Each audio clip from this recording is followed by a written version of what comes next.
नमस्कार दोस्तों, आप सभी का हमारे चैनल यूनि विकास में स्वागत है। आज हम लोग अंतर्राष्ट्रीय संबंध के संदर्भ में 3 महत्वपूर्ण प्रश्नों की चर्चा करेंगे, जिसे यूपीएससी मुख्य परीक्षा 2024 को ध्यान में रखकर बनाया गया है। आपके समक्ष पहला प्रश्न इस प्रकार है। मध्य पूर्व के देशों में भारत ने जाति और धर्म की सैया पर फूलों का चादर चढ़ा दिया। संभवतः यह प्रश्न 10 मार्च या 15 मार्च में पूछे जाने की संभावना है। सबसे पहले इस प्रश्न का सार समझे। कहने का तात्पर्य है, जिस प्रकार मध्य पूर्व के देश यानी इजराइल, ईरान, इराक आदि देशों में शिया सुन्नी विवाद या फिर मुस्लिम यहूदी विवाद, वहीं धर्म में देखें तो इस्लाम का जियोनिज्म के साथ विवाद, फिर ईसाई के साथ विवाद, इस प्रकार के विवाद ने जहां एक अराजकता की स्थिति पैदा कर दी है, वहां पर भारत ने किस प्रकार अपने हितों को संचालित करने के लिए अपनी नीति का अनुसरण किया है, ताकि भारत का हित प्रभावित ना हो। चलिए चर्चा आरंभ करते हैं। मध्य पूर्व के देश में मुख्यतः इजराइल फिलिस्तीन संघर्ष, इजराइल ईरान विवाद मुख्य रूप से 3 धर्मों की उपस्थिति के कारण हो रहा है। जियोनिज्म, इस्लाम और ईसाई जो संघर्ष का कारण बना हुआ है। अभी हाल ही में हमास के द्वारा जो इजराइल पर हमला किया गया है, यह भी इसी का एक भाग है। अब हमारे लिए मध्य पूर्व के देश क्यों महत्वपूर्ण है? सबसे पहले देखें तो भारत के लगभग अधिकांश मुसलमान मध्य पूर्व के देशों में काम करने जाते हैं। वहां से लगभग 75 बिलियन डॉलर हमें प्रतिवर्ष रेमिटांसेस के रूप में आता है। यानी रेमिटांसेस आने का भारत में एक प्रमुख स्रोत रहा है। दूसरा, ईरान का लोकेशन देखें तो ईरान के माध्यम में जो हम लोगों ने चाबहार बंदरगाह का निर्माण किया है, इसके माध्यम से हम लोग अफगानिस्तान होते हुए मध्य एशियाई के देशों में जा सकते हैं। उसके बाद इजराइल हमारे लिए काफी महत्वपूर्ण है, विशेष रूप से प्रतिरक्षा और कृषि के क्षेत्र में हम सहयोग प्राप्त कर रहे हैं। ऐसे में भारत जो है इन देशों के प्रति जो नीति अपनाई है, अभी वर्तमान में जो नीति अपनाई जा रही है, उसे डिहाइड्रेटेड पॉलिसी कहा जा रहा है। कहने का अर्थ तात्पर्य यह है कि दो देशों के बीच अगर प्रतिद्वंदी है या संघर्ष हो रहा है, तो दोनों देशों के बीच हम स्वतंत्र नीति अपनाएंगे। जैसे इसके पूर्व इजराइल और फिलिस्तीन 2017 के पहले भारत की नीति थी कि दोनों इजराइल और फिलिस्तीन के प्रति हम संतुलनकारी नीति अपनाएंगे। लेकिन 2017 के बाद डिहाइड्रेटेड नीति के माध्यम से हम लोग अलग अलग दोनों देशों के बीच स्वतंत्र नीति अपना रहे हैं।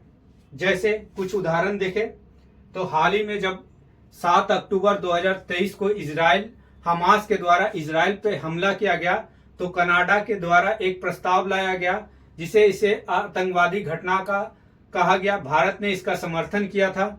वहीं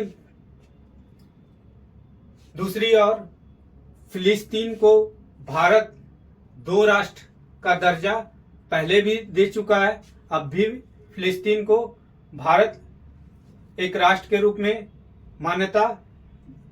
मानता है। इसके अलावा देखें तो 2019 की घटना है, जब आर्थिक सामाजिक काउंसिल में शाहिद नामक एक फिलिस्तीनी संगठन को पर्यवेक्षक देने का दर्जा फिलिस्तीन के द्वारा प्रस्तावित किया गया, तो इजराइल ने इसके विरोध में एक प्रस्ताव लाया जिसका समर्थन भारत ने भी किया था। इस प्रकार देखें तो इजराइल, ईरान या फिलिस्तीन अन्य देशों के प्रति भारत ने जो है एक स्वतंत्र नीति अपनाते हुए मध्य पूर्व के देशों में अपने हितों का संरक्षण किया है। इस कारण हम कह सकते हैं कि भारत ने मध्य पूर्व के देशों में, निष्कर्ष के रूप में ये बात लिखेंगे कि भारत ने मध्य पूर्व के देशों में जाति और धर्म के शैया पर फूलों का चादर चढ़ा दिया है। प्रश्न संख्या 2, हिंद प्रशांत क्षेत्र 21वीं सदी का गुरुत्व केंद्र है, स्पष्ट कीजिए। संभवतः यह 10 मार्च या 15 मार्च में पूछे जाने की संभावना है। चलिए प्रश्न का सार समझते हैं। यह प्रश्न जो है हिंद प्रशांत क्षेत्र की महत्ता को दर्शाता है। सबसे पहले हिंद प्रशांत शब्द को कार्ल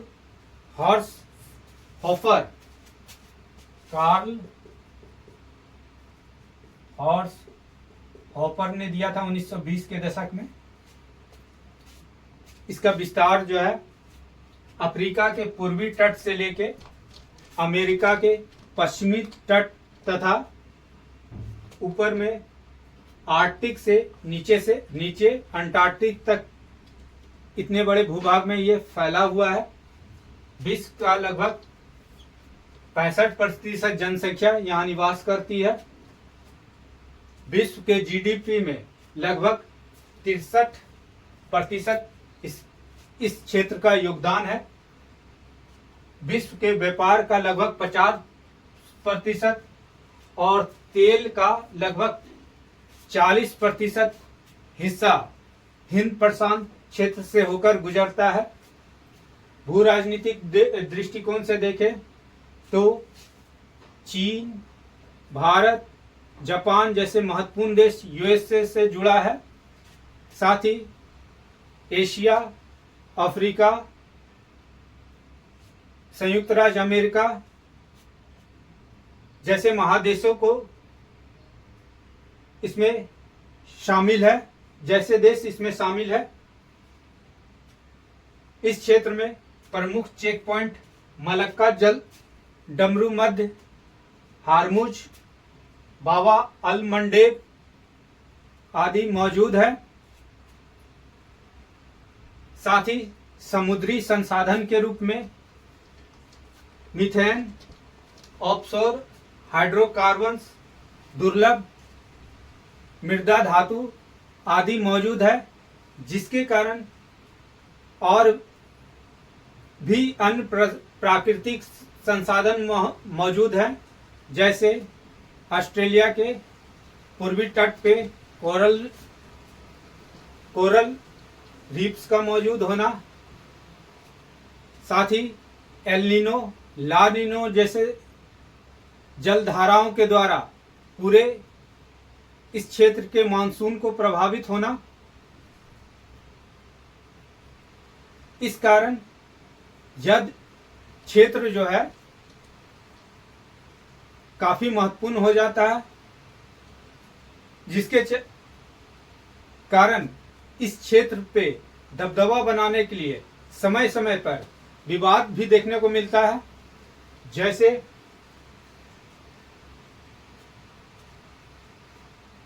स्प्रेटली द्वीप समूह विवाद। स्प्रेटली द्वीप समूह विवाद के देशों में चीन, ताइवान, वियतनाम, मलेशिया, फिलीपींस आदि शामिल है।